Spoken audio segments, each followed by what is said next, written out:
Hey, what is going on, guys, and welcome back. We're continuing the reading and exercises in the remaining section, in the remaining subsection of section 3 in chapter 2 of this Python programming course by the University of Helsinki. In the previous video, we did exercises 8 through 11, also under section 3, and that was on using logical operators, the AND operator and the OR operator. In this section, we're going to read a little bit on nested conditionals, and then we're going to do the remaining exercises in this part. The previous exercises, as I just mentioned, the solutions, I have uploaded them to GitHub in our repository for the Python Programming MOOC 2026. It's under the Part 2 folder. So if you go to Part 2, you can see the recent exercises that we just did. So we have exercises 8, 9, 10, and 11. The solutions are in here. If you just click on each file, you can see my solution. You can use this repository as a reference when you're doing your own exercises. I recommend that you try the exercises on your own before you come and watch the videos and do them with me. But if you haven't and you just want to go look at the solutions that I have up, you can find them in the repository. The link will be in the description. Please give the repository a star. I truly appreciate it. Just lets me know that people find some value for me providing the solutions in a concise way, all located in one repository. It just lets me know that, again, people are finding value from it and that you guys are using that as a source of information and material to learn further as we progress in this course. If you have any questions, please feel free to ask them in the comments below. I will respond to the best of my ability and knowledge. And if I don't know the answer, I will defer and direct you to another video of somebody who knows more about that topic or to an article. But I'll respond in the comments, and or I will make a follow-up video talking more about what it is that you want me to discuss further. But without further ado, we're going to continue with this section. All right, nested conditionals. It says here, conditional statements can also be nested within other conditional statements. For example, the following program checks whether a number is above 0 and then whether it is odd or even. So here in this code block, we have a variable called number, which stores an inputted integer. Then we check if number is greater than 0. If this is true, then we check if the remainder from number divided by 2 is also 0, right? This is the modulo operator.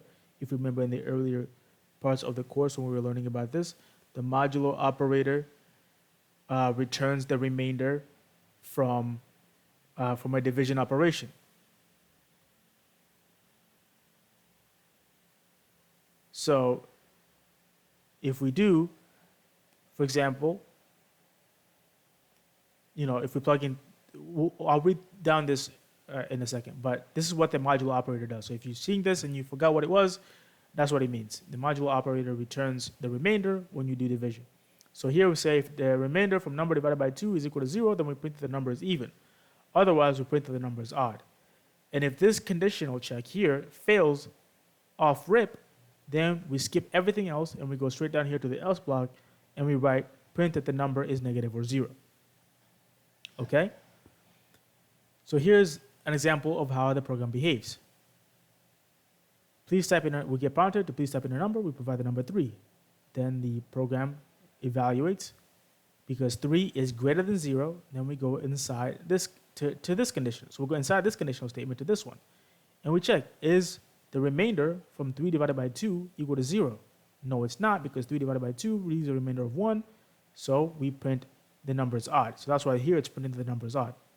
Similarly, when we plug in 18, we check, is 18 greater than 0? Yes, it is. Then we come in here and we check, is 18 divided by 2 return a remainder that equals to 0? Yes. 18 divided by 2 is 9. 9 is the whole number. We have no remainders, so we print that the number is even. And that's what it's printing here. And then finally, if we input negative 4, we check, is negative 4 greater than 0? No, negative 4 is less than 0. So we skip the rest of this and we go straight down here and we print that the number is negative or 0, which is what it does over here. Now, in the course materials we've seen so far, sometimes they do have a block explaining how the code will behave when it's run. But if you're going through the course and you're doing these exercises and you're reading the material on your own, and you come across a point where they do have a code block like this with a program, but they don't explain what's happening, what you can do is you can copy it and you can go to onlineide.pro/playground/Python. It's free. And you can post the program in here and run it. And this will do the exact same thing it will run the program and you can input a different value. So if we plug in 3, we should expect it to print that the number is odd, and it does. If we plug in 18, we know that it's even. And if we plug in -4, we know that it says the number is negative or 0. So this is also another useful little tool that you can, it's built into your browser. You don't have to go set up Python in your own machine if you're not ready or you're not experienced enough yet. We'll get to that in a later part of this course. But for now, you can just go on your browser, go to this link, and just paste in the program and run it and give it different values and see what it does.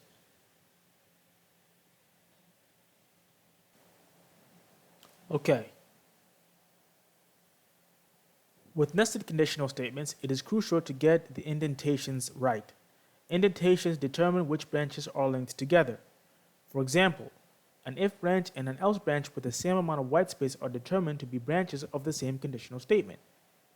So if we check over here, Python will determine that this if statement and this else statement belong together, right?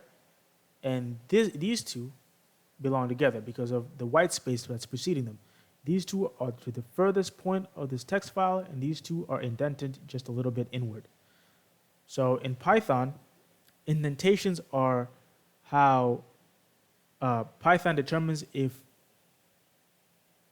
written statements belong to the same code block or to the same branch or are branches of the same block.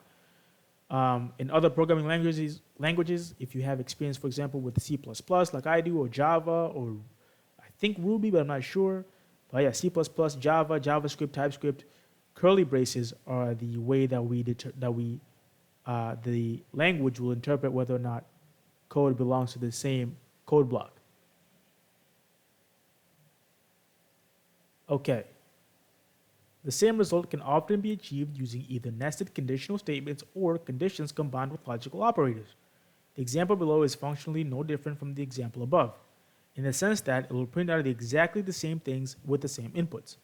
So here, we have a variable called number, which stores an integer input, and then we have a conditional statement. If number is greater than 0 and number divided by 2 returns no remainder, or the remainder equals to 0 basically, then we print that the number is even. Else if the number is greater than 0 and number divided by the remainder from number divided by 2 does not equal 0, then we print that the number is odd. Otherwise, we print that the number is negative or 0. So the same thing, we plug in 3, we check. 3 is greater than 0. With the AND logical operator, both sides of the operator have to evaluate to true. So is number greater than is 3 greater than 0? Yes. Is 3 divided by 2 return a remainder that's equal to 0? No.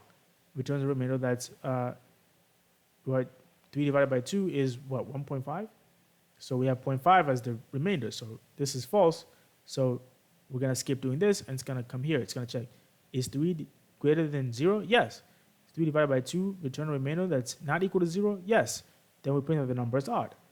If we plug in 18, 18 is greater than 0. 18 divided by 2 returns a remainder that is equal to 0, right? Because 18 divided by 2 is 9. 9 is a whole number. We have no remainder. So it's going to print that the number is even. And if we plug in negative 4 is not less than 0. And again, it's going to completely bypass this once we check here, right? Negative 4 is not less than 0. So we don't even have to check whether negative 4 divided by 2 returns a remainder that's equal to 0. It's going to check here, negative 4, again, it's not less than 0. I mean, it's not greater than 0. So it's going to skip this, it's going to skip this, it's going to go down here and print that the number is negative or 0. Neither approach is intrinsically better than the other, but in different situations, one or the other may seem more logical. In this particular example, most people tend to find the first version with nesting to be more intuitive. Now, whether most people do this is a subjective, it's more opinionated, because how you write a program is really just going to come down to preference. If you're writing it as an individual, this might seem just easier and better for you. It might be more straightforward. It might be easier to read and debug. And that's going to come with either experience or just if you're being lazy or whatnot. I mean, writing this way doesn't make you lazy, but you get what I'm saying. Like, you don't have to go above and beyond if the code is going to do the exact same thing, and this is easier for you to read and debug. But this might be easier for you to read and to debug, and it might seem more intuitive to you, so you could do it this way. Now, nested if statements like this, whether you're going to see them or not, again, depends on where you are. if you're working on a project, for example, like in industry, if you're part of a team, then the way you write functions and just the way the program is going to be written and structured, that format is going to be devised before the project even starts. So you might end up being in a project that does this, writes the code like this with nested if statements, or you might have be part of a team where the formatting styles instructs you to do it this way. It's just personal preference. It's just what the paradigms or the formatting is as part of your team. Whether most people tend to find it one way or the other better, it's just this is just subjective. I don't think I've ever really come across one more than I've come across the other. Okay, so here we have an exercise here called leap year. And we're instructed that generally any year that is divisible by 4 is considered a leap year. However, if the year is additionally divisible by 100, it is a leap year only if it is also divisible by 400. Please write a program which asks the user for a year and then prints out whether the year is a leap year or not. Here we have some test cases. Please type in a year. We provide the year 2011, and it says that that year is not a leap year. Here we do, please type in the year 2020, and that year is a leap year. And then here, please type in the year 1800, and that year is not a leap year. So here, we know that we're going to have a variable called year, which is going to store an integer that we input. Please type in a year. And then we're just going to check so we know that it's considered a leap year if that year is divisible by 4. So we're going to say if year %4 equal to 0. So if the remainder from year divided by 4 is equal to 0, then we're going to do a nested if statement. So it also says that additionally, a year could be considered a leap year if it's also divisible by 100 and additionally divisible by 400. So it's basically going to tell us how we're going to nest this. So we're going to say if the remainder of year divided by 100 is also 0, and if year divided by 400 has a remainder of also 0, then we're going to print that year is a leap year. Else, we're going to print that year is a leap year as well. Because if a year is divisible by 4, then we know that it's going to be a leap year. So, but if it's not divisible by 100, it doesn't also necessarily make it not a leap year. So we still want to print that it's a leap year. That's what we're putting here twice. Otherwise, down here, we're just going to say print that year is not a leap year. So let's run this and see what we do. So if we plug in 2011, that year is not a leap year. If we plug in 2020, that year is a leap year. And if we plug in 1800, pardon me, you also need to print here, that year is not a leap year. Plug in 1800, that year is not a leap year. Right, because 1800 divided by 100 is what, 4.5? I think? No, that's not true. I think divided by 400 is 4.5. Yeah, divided by 400 is 4.5. So that's why we want to print that it's not a leap year. So 1800 divided by 100 is what? 18. So that's a whole number, no remainders. But divided by 400 is 4.5, so that's why we want to print that it's not a leap year. Because again, because this condition has not been met. It's only a leap year if it's only divisible by 4 or it's divisible by 100 and 400. Otherwise, we want to print that it's not a leap year. So if we run this through our tests, and we pass. So if we check the model solution to compare, this is how they did it. They have a variable called year, which stores an inputted integer. Then they have a Boolean variable, another variable here called leap year, which is a Boolean. And then they check if year divisible by 100 returns a remainder of 0, and also divisible by 400 returns a remainder of 0. Then we set leap year to true. Otherwise, we know that we check that if it's divisible by 4, then we set that to true, and then we print. So this is the way to do it. Now this might even be more intuitive than doing it the other way. but it might be a little bit harder to debug. And some of these, I'll say that in a second, but these are the solutions. So this is my solution. This is the provided solution from the model solution. We can also do it this way. We can also say if year divisible by 4 and year percent 100 does not equal 0 and or year percent 400 equals 0, then we can print this is a leap year.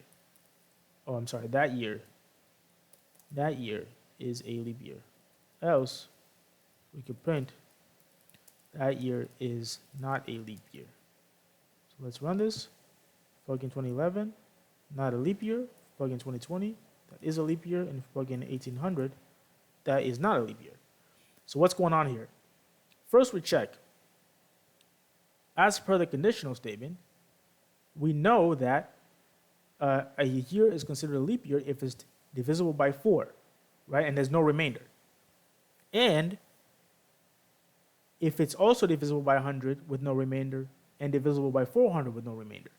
So we say here, we check first, this is divisible by 4 with no remainder. And then we check if it's divisible by 100 but not equal to 0. So why do we not equal to 0? Because, and the 1800 value here is the perfect test case. So 1800 divided by 4 is a whole number with no remainder. But 1800 divided by 100 is also a whole number with no remainder. But this is what's going to basically make it false. So here we're saying if this is false or this is false, and if you remember from the truth table from the previous video up here, if you have false and false, then it's false. Where is it? Here we go. False and false, evaluates to false if you have an or statement or an and statement. Then, so if false and false, then that gives you or. It gives you false. So down here, that's what we're doing. So if this is divisible by 100, 1800 is divisible by 100. So this would be true, but we're saying if it's false, right? And then here we're saying, check if this is also false, if this is true. So if this evaluates to false and this evaluates to false, then this is false. But if this was true and this was true, then this will be true as well.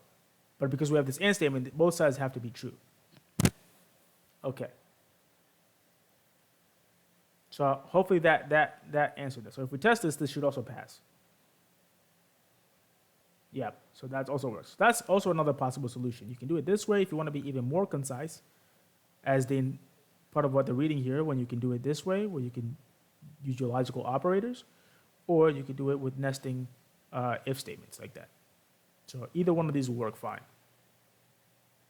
So we spent 18 minutes on that video. So on this exercise, I'm gonna pause here. And in the next video, we'll cover this exercise and this exercise, and hopefully get them done within 20 minutes. So I'll see you guys in the next video.